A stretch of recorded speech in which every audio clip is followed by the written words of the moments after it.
now or later. It doesn't matter to me, whenever you remember anything. So maybe this, my water is in the way, so let me put it on this side. Okay, ready? Any questions for me? Any questions? So I'd like to add to the table something that does not fit in the table. So here in our table of the with the summary, horizontal asymptotes, vertical asymptotes, everything fits except symmetry. Symmetry, I will write it on the side somewhere. So functions, so there are basically three types of symmetry. Three types of symmetry. But only two are for functions. And one for something we call conic sections and non-functions. Okay, for non-functions. So what are those two for functions? Odd and even.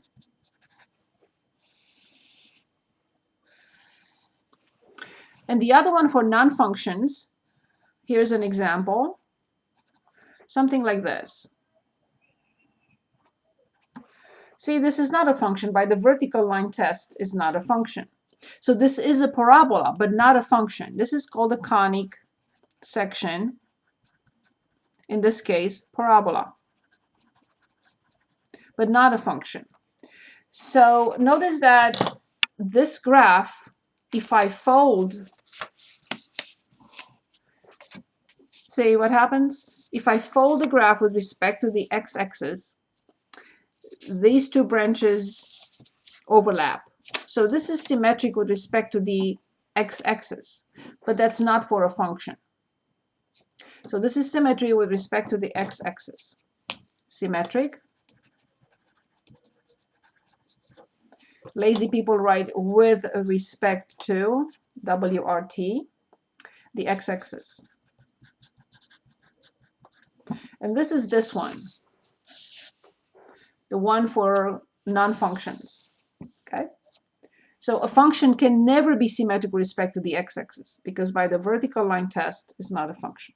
So that you can forget about it for now.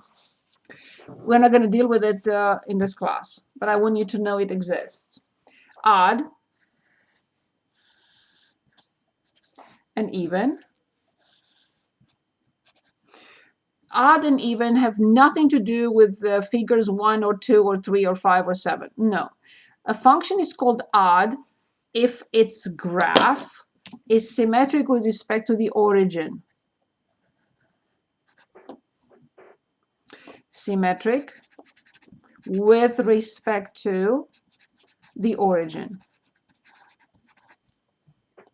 A function is even if it is symmetric with respect to the y-axis. So the function is called even. The function is called odd. Even is symmetric with respect to the y-axis. And there is a very important algebraic relationship for these two. And what is the algebraic relationship? Here's the algebraic relationship.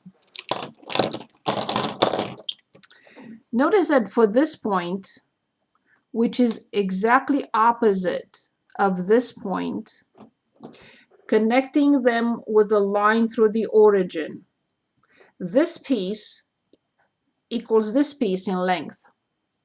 So if this is x and this is f of x, then this is the opposite, negative x, and this is f of negative x. So notice what happens. X, f of x, negative x, f of negative x. This value is the opposite of this value. So f of negative x is the opposite of f of x. And this is the algebraic relationship.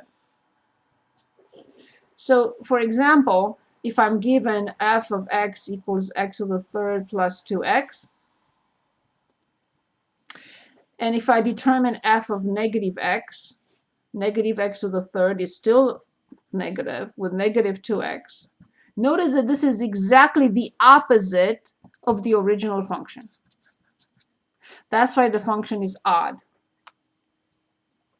So f of negative x, I calculated it, and I realized that it's the same with the opposite of this. That's why the function is odd. Odd function. Here the relationship is even easier. So at this point, this is for x, and this is for negative x. So therefore, f of negative x, at this point here, f of negative x is the same with f of x. So that's why, for example, f of x equals 4x to the fourth will be even. Because if I replace x by negative x, I get the function back. So the graph of 4x to the fourth will be symmetric with respect to the y-axis. The graph of x cubed plus 2x will be symmetric with respect to the origin. And you can say, what's the big deal here? So what? You're going to ask me to graph the whole thing anyway. You're going to ask me to fill out the entire table, yada, yada. So what's the point in knowing that the function is symmetric? If I know that the function is symmetric, like I knew here, I don't have to follow the table. I know that this is symmetric with respect to the y-axis. I don't have to follow the table. I only follow the table here, and then I don't have to look again, and I determine the opposite, which is absolutely identical. My graph is not perfect, but if you follow the coordinate system with respect to y equals x, these two have to overlap, this with this. So that's the big deal. Knowing that the function is symmetric is very useful. I cut back on graphing or looking at the table. And the question will be asked, is the function symmetric? Or you can say not symmetric. If the function is not symmetric, like for example here, the last one was even, but this one is not symmetric. An odd function has to have the same copy here in the first and the third, or not both, second and fourth, to be odd. If a function is even, then it has to have a copy on both sides of the y-axis. And it doesn't. Very good. Anything else? Any questions on the symmetry? I know you discussed this in algebra and pre-calculus, but I just wanted to refresh your memory. So these are the very important relationships. An even function, if you plug in negative x in it, nothing changes. And in an odd function, if you plug in negative x in it, you will obtain the opposite of the original function. That's all it says. So that was one thing that I did not get the chance to explain last time. Now, the other thing that, and I did not forget, is this limit here.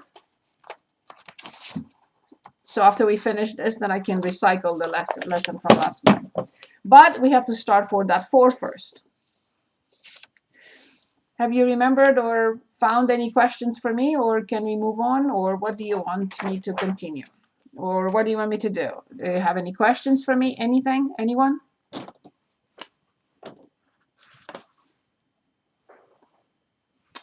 Okay, in section 4.4, we're going to look at L'Hopital's rule. And you can say again, yes, again, but of course, we're going to practice again, if you want, the 0 over 0 and infinity over infinity, which are the only two cases that work with L'Hopital's rule only. So remember, the conditions were a fraction, a limit, first of all, a fraction, and the intermediate step, or the preliminary step, I should say, either 0 over 0 or infinity over infinity. We know that there are 7 indeterminate cases.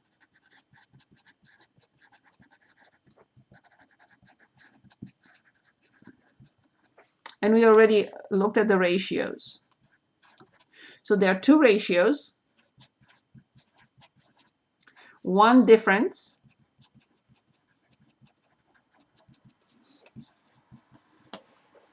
one product,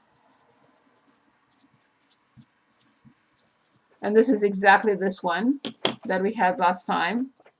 And I said, let's hold off on this so we can get to it later. And we have 3 powers, which are the most cumbersome. 1 to infinity, 0 raised to 0, infinity raised to 0. These are the most cumbersome. Okay. So I am going to open the book. Where is the book? Okay. Where are you guys? I see you.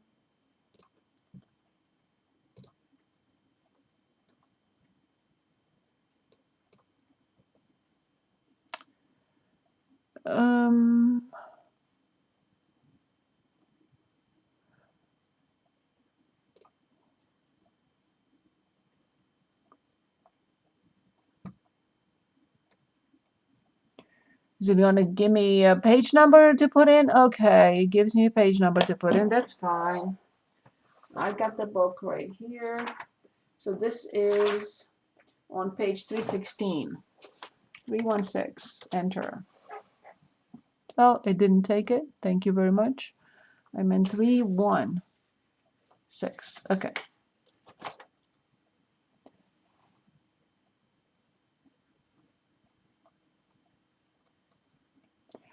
Okay, how do I open this fully? Anyone help me? Never mind. If you double click, will it? Like, what if you click off to the side? Like, exit out of that little one?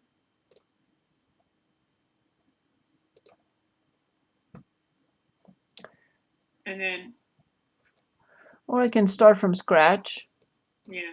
I was working. Yeah, my app was, or not app, but the web page was being weird earlier when I was trying to go from like the web assigned homework to the book. It was not being normal today for me. Okay, never mind. I'll start from scratch. I was working with a student in Calc 2.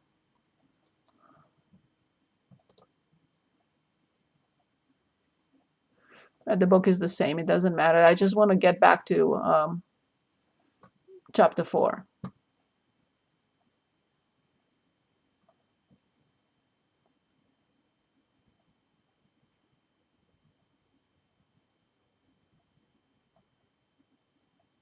Here it is. Good.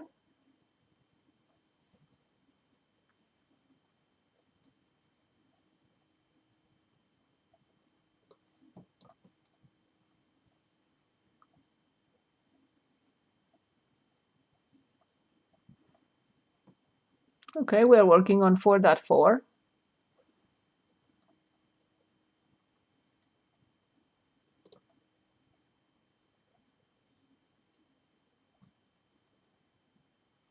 Okay. So we have 8 through 70 to find the limit.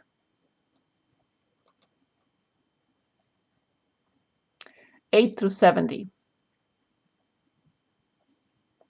We just start with number 8. Let's start with number 8. That's fine.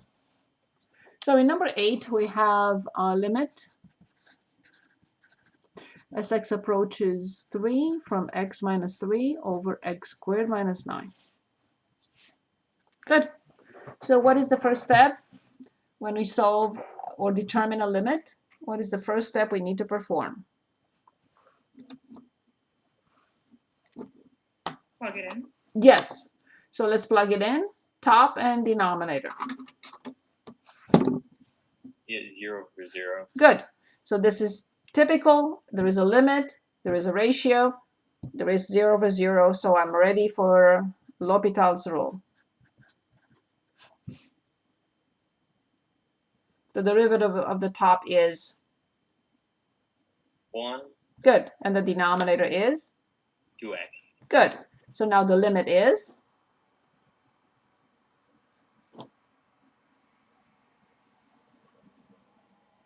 1 over 6. that's it. Very good. Any questions? Anyone? Good. So this is how we deal with ratios.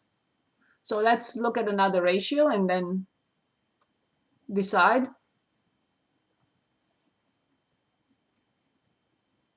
Any preference? We had this limit in when we discussed the limit of the sine x over x when x approaches 0. So any preference here, or we move on?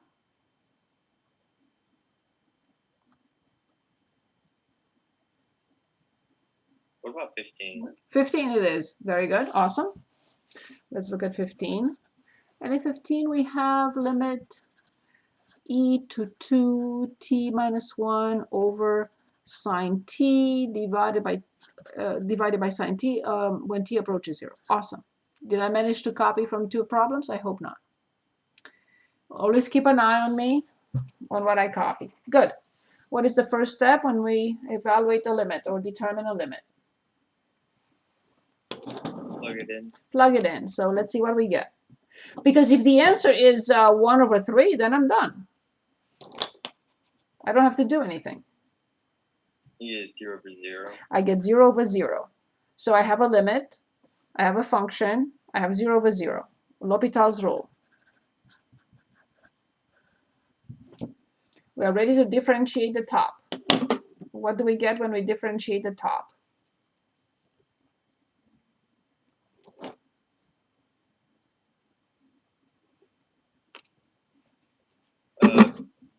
E to the power of 2t. Yes, e to 2t prime is e to 2t times the inner function prime. Excellent. And when we differentiate the denominator, we get Cosine t. cosine t. Very good. Now let's plug it in again. If it's still 0 over 0, I continue. If it's still 0 over 0, I continue. And continue till I get an answer. But let's see where is the numerator going now.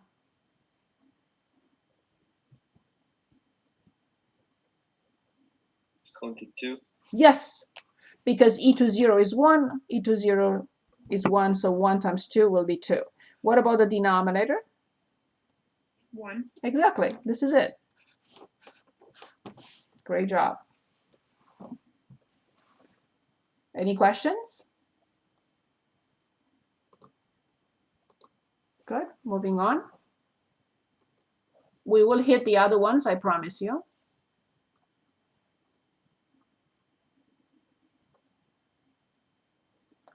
Anything else would like to choose?